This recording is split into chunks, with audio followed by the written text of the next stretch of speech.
Selamat pagi sahabat Ontelis dan sahabat Ontelista yang ada di Indonesia. Bagaimana kabarnya? Saya harap teman-teman semuanya dalam kondisi sehat dan tidak kekurangan suatu apapun. Oke, ada beberapa WA yang masuk ke saya bertanya, Mas, kok sudah lama tidak buat konten gitu ya? Betul teman-teman, saya sedang sibuk karena beberapa waktu ini saya menyiapkan nikahan adik dari istri saya gitu ya. Jadi menyiapkan dan membantu sehingga waktunya cukup berkurang untuk membuat konten dan sebagainya. Nah, kalau ngomongin tentang sepeda, ngomongin tentang sebuah kecintaan kita terhadap sepeda, ada beberapa aspek yang mendukung teman-teman. Nah, apa itu? Jangan lupa dulu like, share, dan subscribe channelnya Sepeda Rakyat Kecil supaya kita semuanya bisa semakin belajar dan terus untuk mengembangkan diri.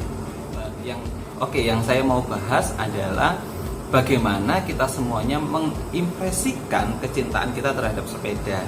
Nah, beberapa kali saya amati di setiap event-event yang ada beberapa impresi yang saya dapatkan dengan sudut pandangnya adalah sepeda ya teman-teman. Sudut pandangnya adalah sepeda, bukan penggoesnya atau pecinta sepedanya, tapi sudut pandangnya adalah sepedanya. Saya bisa kategorikan menjadi 3 bagian teman-teman.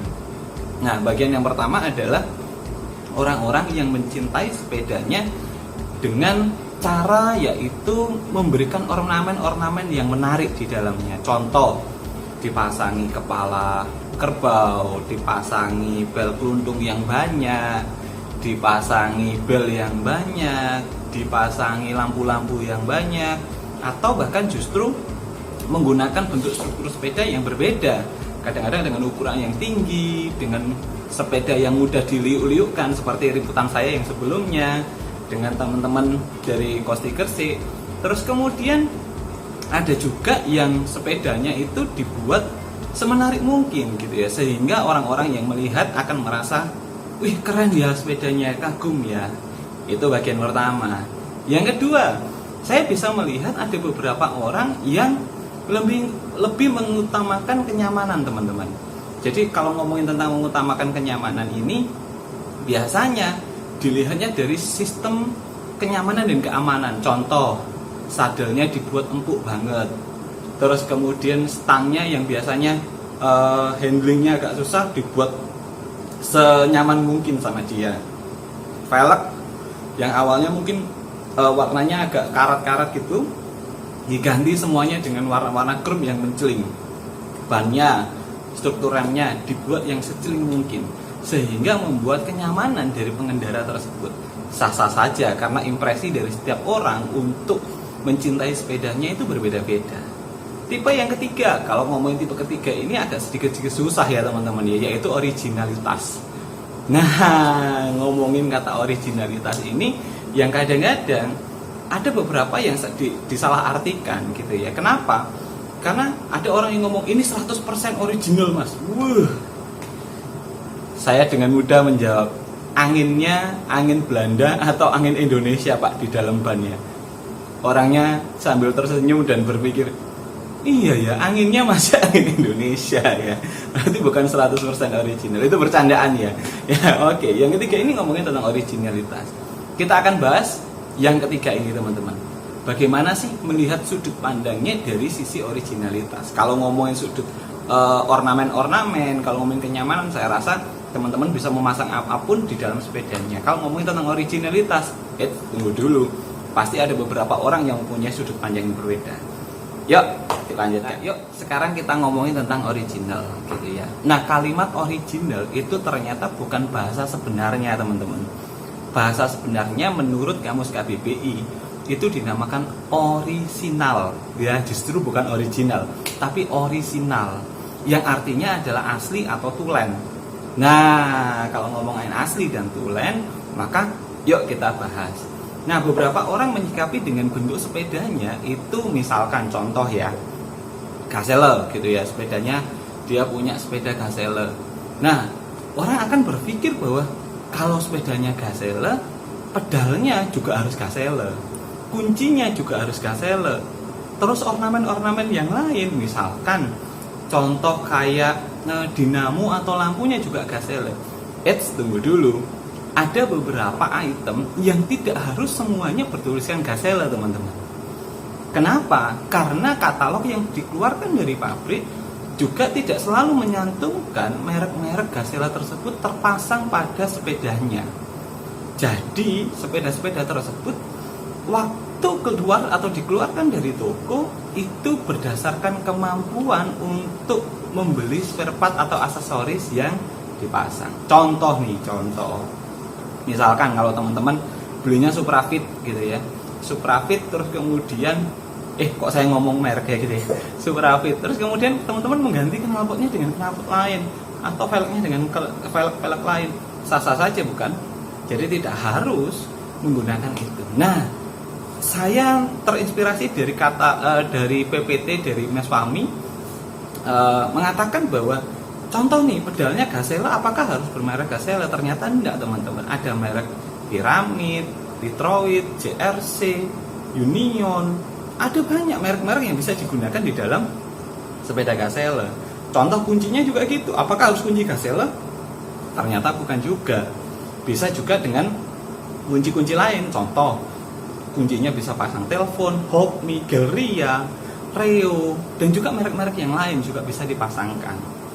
Loh, ini malah bingung. Nah, kalau kita ngomongin Vongers, ini unik nih. Orang kalau lihat Vongers gitu ya, pasti inginnya memasang spare part yang semuanya bertuliskan Vongers gitu ya. Contoh, kunci Vongers ditempelkan di sepeda Vongers yang mungkin tahunnya 1920-an atau 1930-an. Tapi kalau teman-teman tahu, kunci Vongers itu dibuat era tahun 50-an justru. Nah, terus kemudian bel Vongers. Nah, Mas, ini belnya Vongers, dipasang di sepedanya Vongers, tahunnya tahun 20-an misalkan seperti itu. Pasti kita bertanya lagi, bel Vongers itu kira-kira buatan tahun berapa ya? Ternyata bel Vongers itu dibuat tahun sekitar 30-an. Terus kemudian lampunya gitu ya, memasang lampu Vongers di dalam sepeda Vongers yang cukup tua misalkan. Ya jujur secara kebebasan berimpresi itu hak masing-masing orang. Hak masing-masing orang ya memasangkan apa. Namun alangkah baiknya saat saya belajar sepeda ondel dulu kepada Mas Wida dan kepada Pak Darmingun mengatakan gini, coba disesuaikan terlebih dahulu sepeda tersebut antara tahun pembuatan dengan spare part yang menempel. Artinya apa? Waktu itu saya berpikir dengan keras, saya berpikir, kenapa Pak? Mas Wida menyelotok seperti ini.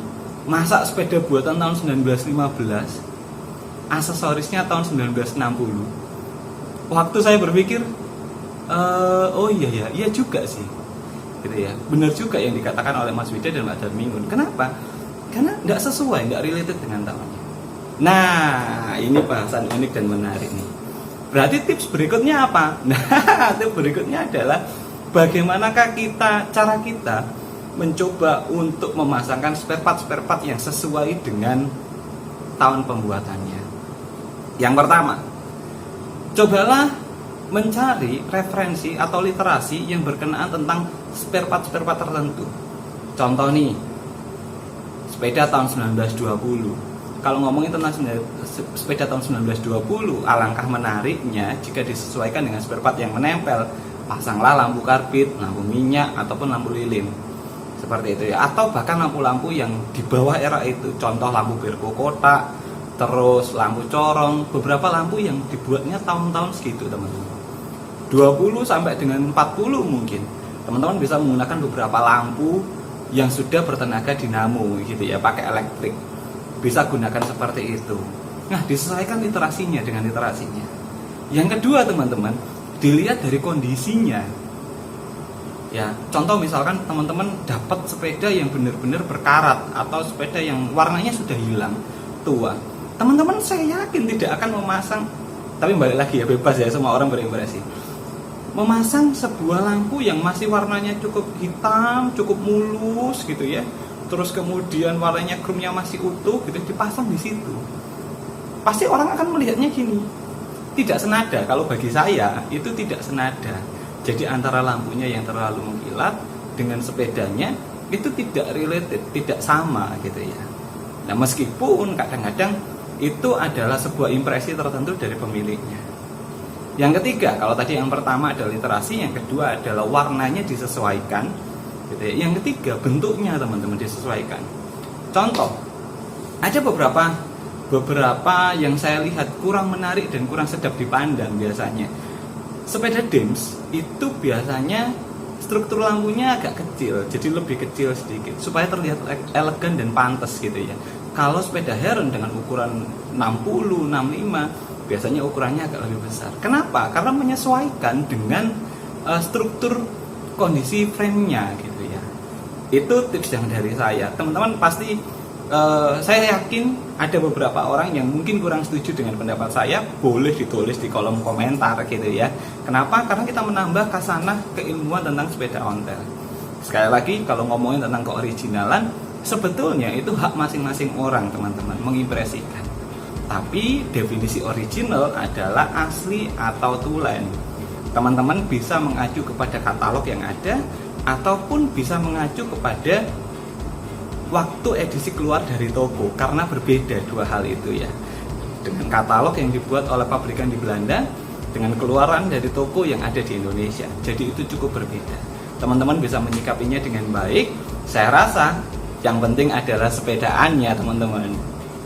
Yang penting adalah sepedaannya, betul ya. Yang penting adalah sepedaannya. Sepeda hanyalah sarana untuk kita berolahraga dan mengimpresikan suka kita terhadap sebuah kecintaan sepeda tua. Jangan lupa like, share, dan komen.